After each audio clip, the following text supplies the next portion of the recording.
Alright, sorry. So, I've been putting this off for a while. First video, I know, that's anything of value.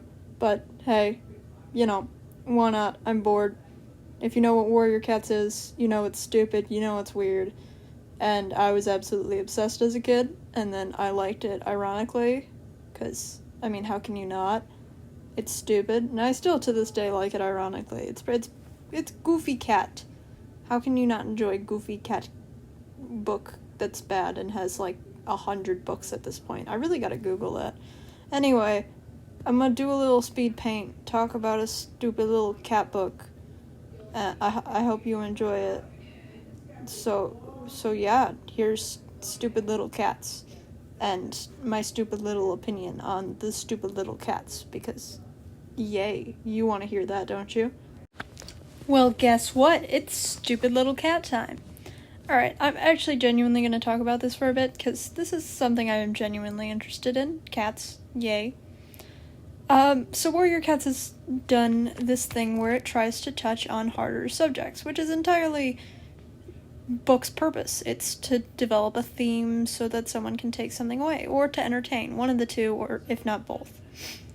Warrior Cats has been leading further into the more serious topics, such as, if this is triggering to you, please don't watch this video. It's not a lot, but pedophilia, preying, disabilities, stuff like that.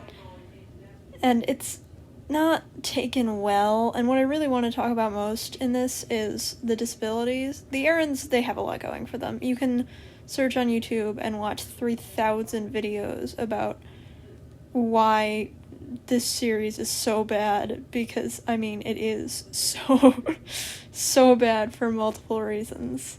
But I do want to talk about, at least a little bit, the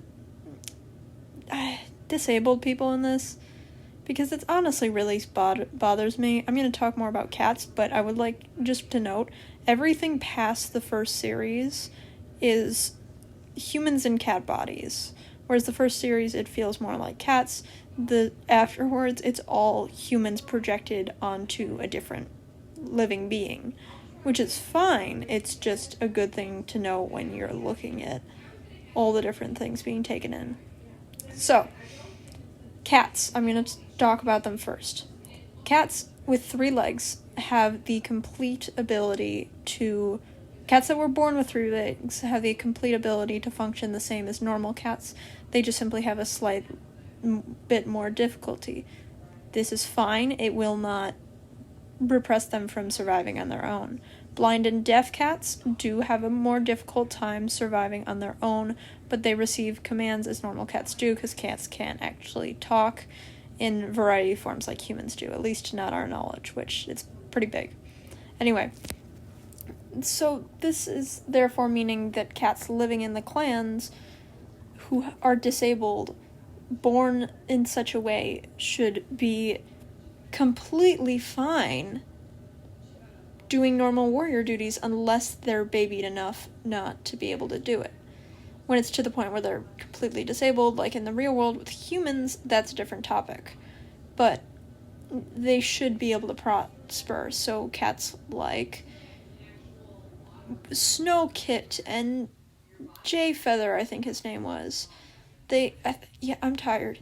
They're a bad example, and I understand why either had the result they had, but it feels wrong. And on Jay Feather's topic, it's like StarClan wanted him to be this. StarClan, after, again, coming back to Series 1 and 2, after that, they didn't seem like some mystical, distant relative ancestors that only got in contact when most necessary. They feel like flawed cats who are just here for a plot point, which is kind of exactly what they are. They're never right, they're never reasoned, they're not good. Why do they exist like the way they do if they're only causing more problems? It's one thing to say, oh yeah, ancestors are flawed, but that's not the idea that the Aarons are trying to portray, which is kind of annoying. is it leads to even more issues with, like, the disability thing. Okay, so I want to talk a little bit about what I'm drawing here. And of course, cats who were, cats who were, like, attained a lost leg or obtained blindness, they will have difficulty because they are not born with this ability. In clans, most of them should probably be able to function properly. Like Longtail, he retired on his own behalf. He knew he couldn't do much. He knew it was his time. That's fine, but cats who, like, forced into roles by their clanmates, forced aggressively into positions they don't feel comfortable in when they're just children, or simply someone lesser in power than another, it feels really wrong, because that's what it is. It's wrong.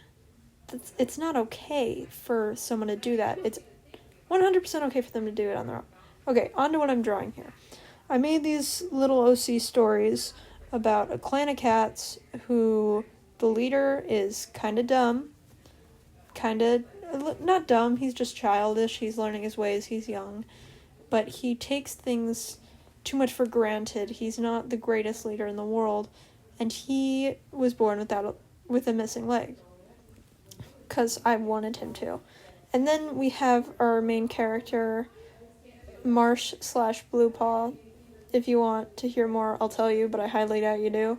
Anyway, he's the kit in this, and you can see he has all 4 legs, but he loses one of his back legs, the same back leg that the leader had lost in a trap. And it's not supposed to say, oh, people who actually suffer rather than being born that way. No, it's nothing offensive. It's just a direct comparison in the physical world to compare the two as complete opposites. It's not supposed to, the leg itself isn't supposed to mean anything. It's just the idea that they both have it is the purpose of it. Where it's thinking like, well, they both still are able to achieve this is kind of my point with the leg. One's a leader. Yeah, he's not a good one, but he's the best option there was. Yeah, Bluepaw, he's got a missing leg. He lost it. He almost died to losing it. But he kept going, even when he was damaged and not as strong and uncertain and unhappy with his life. He kept going because that was his choice. And his grandma, who I am drawing in this, you can see the bigger lady, she fought for him. This entire series here was just supposed to, result in a resemblance to the Warriors as a polar opposite. She's here to take care of him. She's here to defend him. She calls out everything that's wrong in this clan. And people call her sassy and annoying, yes, but she's the only one with really any big character development. And all the background characters, they all start as background characters. They all have the same repeating last name is kind of the joke. They all end in stream. And they all kind of have their own development. They're nothing in the story originally, except for the leader, maybe the deputy a little bit, and then the 2 main cats. But when you really look deep after a while, when they really look deep into themselves, they have a story. It's just hard to find, and that's the idea. The background characters in Warriors have gotten sad. I'm a big advocate for Series 1. It's the only one I've actually ever enjoyed, unironically. So you can kind of understand. I like the cats, not the humans. I like the lesser topics. I like it when characters had nice personalities and the story was endearing and also made sense. On that topic, the story doesn't make sense. I know I'm broadly touching on everything, but I do want to. The more recent stories, they don't make any sense at all for the clans to exist the way they do. In the first series, there were divisions between the clans. There were territory fights. They were cats, not humans. They had reasons for patrol. It was in their blood. It was in their history. They did the things they did because it made sense. In the new series, they work together. They see that they're better working as a group, which is a good theme. But then they just go back to living lives apart from each other, and watch other people suffer.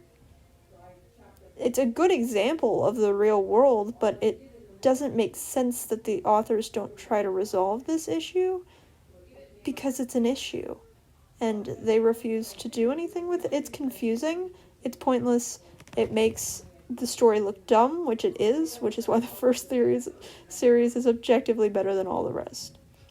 I do like that they have more character traits in all the newer series, like Jay Feather's an entertaining character, he's got his own personality, which is kind of sad, and it also kind of shows that the Aarons also didn't, by the way, if you don't know what the Aarons are, that's just the authors, had no idea what they were doing and didn't know how character development worked, and background characters, long story short, don't exist anymore. There's 100 of them, and they're just there to fill space that doesn't need to be filled.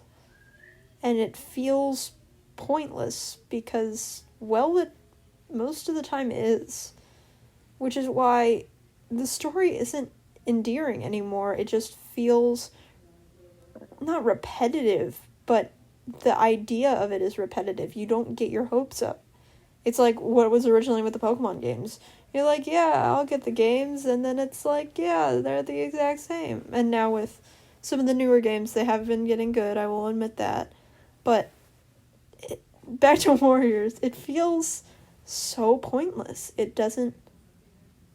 It's like, yeah, I'll get the next books, sure. I haven't read any of the more recent books because of this feeling, and also because it's so stupid. I wasn't enjoying this stupid cat book series, ironically, after a while, which has got to say something about how bad this became. It feels awful. And on the topic of being awful, great transition there. I'm a dude. I'm a guy. I don't know how to experience female opinion on this, but if I do go smack in my opinion on it all, it's sexist. It's blatantly sexist. The entire series, and I know it's written by women, but that's like what I'm saying with their idea of touching on deeper topics. They fail miserably. They don't realize what they're doing until it's too late and the community yells at them and they're like, no, we did this right, we're gonna reason it. And it just doesn't make any sense whatsoever.